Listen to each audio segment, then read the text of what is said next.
Good morning, everyone. If you have ever had occasion to contemplate who you are and what life is, then I offer another contemplation in alignment with that kind of consideration and interest. So, contemplate this. Fear, attachment, and identification drive the ego and give it its power. Wholeness, on the other hand, is absolute freedom and absolutely threatens the ego. The bondage and limited awareness that serves the ego must be given up. This is much the same as an addict giving up drugs. We live our early years cultivating a relationship with our ego. It's our key to survival and our vehicle for being accepted. Or is it? So our attachment and identification with our ego drives us to live life depending on everything external to us for love, for validation, for acceptance, for control, and on and on and on. And it's the maintenance of a frozen self-image, our ego, versus the constant change that is the real situation that we all are in. Creation renews itself many, many times in the twinkling of an eye. So there's a friction between the dynamic changing self, our real self, and the frozen self-images that we associate with love and acceptance and ourselves. So over time, this constant change versus our attempts to maintain a still image of who we are creates friction. The friction between the dynamic changing truth of ourselves and our attempts to maintain an ego that slowly and reluctantly changes. We're seeking what we already are. Self-improvement attempts to update our ego in the endless pursuit of being loved and accepted are common experiences in the human experience. With self-realization, on the other hand, we must fully integrate our newfound truth and replace all incongruent data with our new truthful experience. And this is pointing to the fact that if you have an awakening moment and you suddenly realize that you are much more than the ego, you realize that there is a spiritual self with a capital S that you are. And yet, on the other hand, there's your ego, and there's your history with your ego, and your identification with your ego. And this, as I recall in my experience, presents you with quite a challenge because you don't quite know what to do.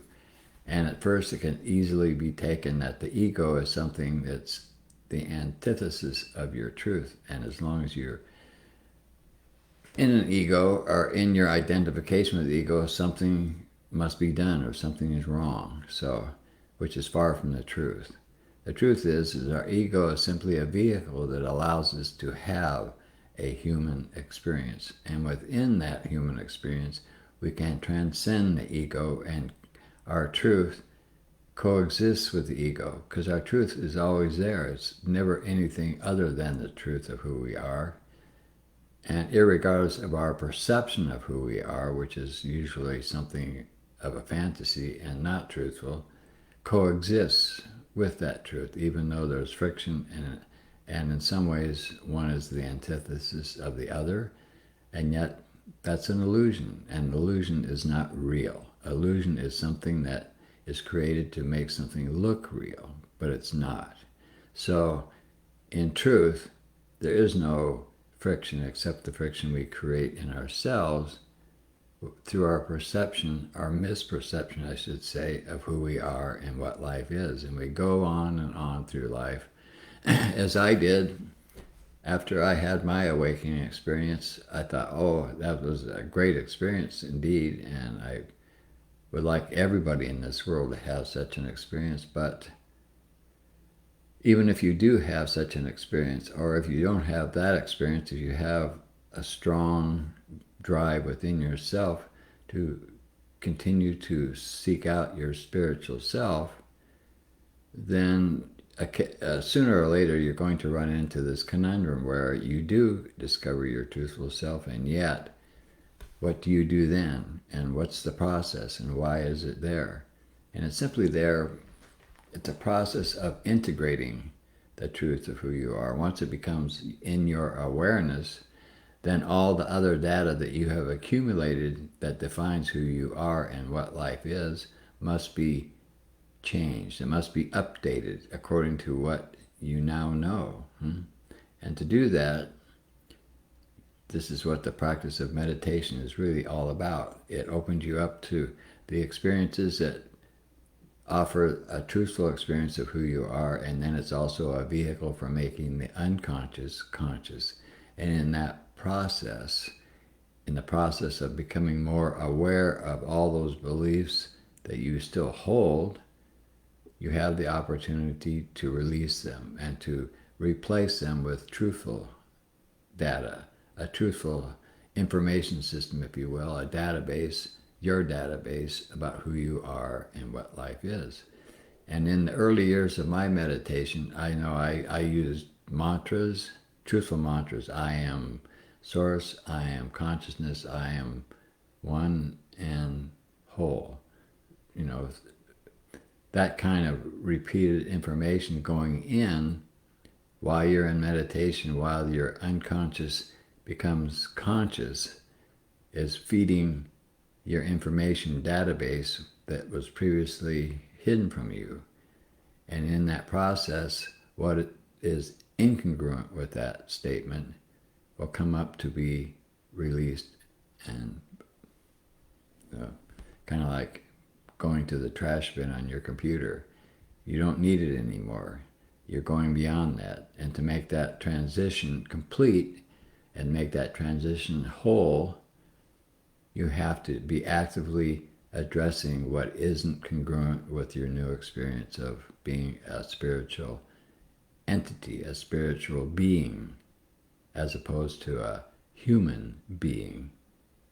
The human being is just an illusion to help you have this experience that you're having right now. And there's nothing wrong with it. It's not wrong, and it's not something that you have to get rid of. It's something you have to dissociate with in terms where you made it what it is not. What it is an illusion. You are not an illusion. What it is the pretense of consciousness being what it is not. And so now you have woken up, you've had a glimpse of the truth of who you are, you have associated yourself, or realized rather, that consciousness and yourself is not something separate. There's no separation now, or there shouldn't be, but there still is, right? Because there's still that lingering ego that has been the forefront of your attention and the forefront of your identification. And you become hooked on this, so you want to illuminate your ego. You want to save your ego. You want your ego to go to a higher state of being, but it cannot do this. No ego ever can. This is why the ego is so threatened by meditation and holistic lifestyle and the pursuit of integrating such into your database.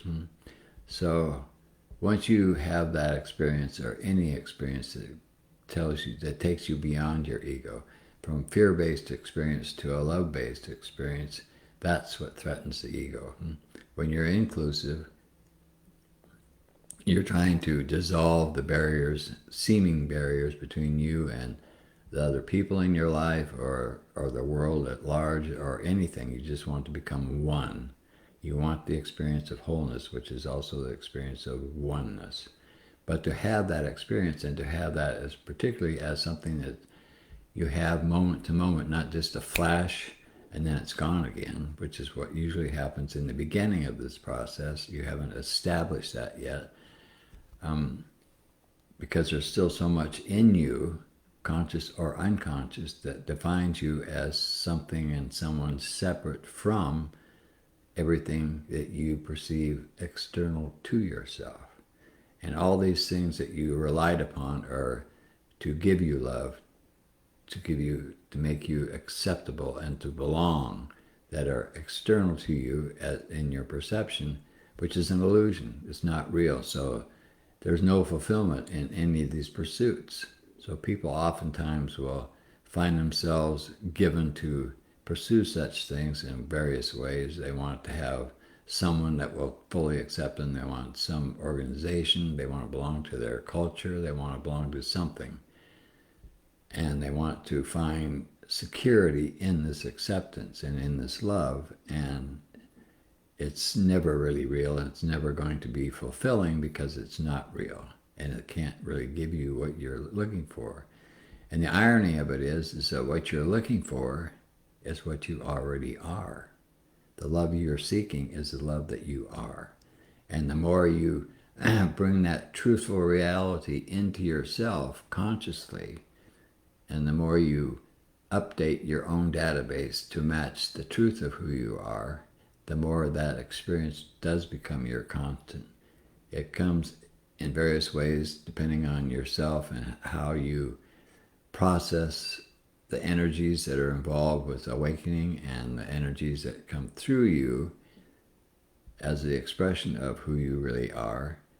This will determine what kind of techniques and so forth you might utilize in order to integrate that experience and to fully accept it and take it on and to bring it into yourself, bring it into your body, bring it into your mind, and above all, bring it into your heart, and fully accept it and give up all the separation, all your fears, in other words, of not being accepted, not being loved, of being separate from anyone or anything in your world.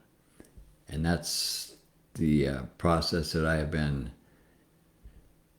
experiencing here at Synchronicity Foundation for about 30 years now. And it's indeed a constant experience in me right now. Energetically, I'm always feeling the energies that I am. I'm feeling the energies that I'm speaking from in this moment, and I'm feeling the energies all around me.